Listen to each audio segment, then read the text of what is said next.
Today, we celebrate the 20th anniversary of the Diocese of Pasig.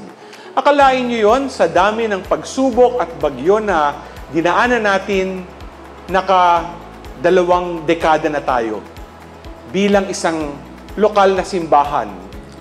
Imagine in 5 years, silver anniversary na natin. Ang bilis ng panahon, di ba? Alam nyo, kahit sa ang diocese, isa sa mga binibigyang pansin natin ay yung renewal of the church. Saktong-sakto sa sinabi ni St. Pius X na renew all things in Christ.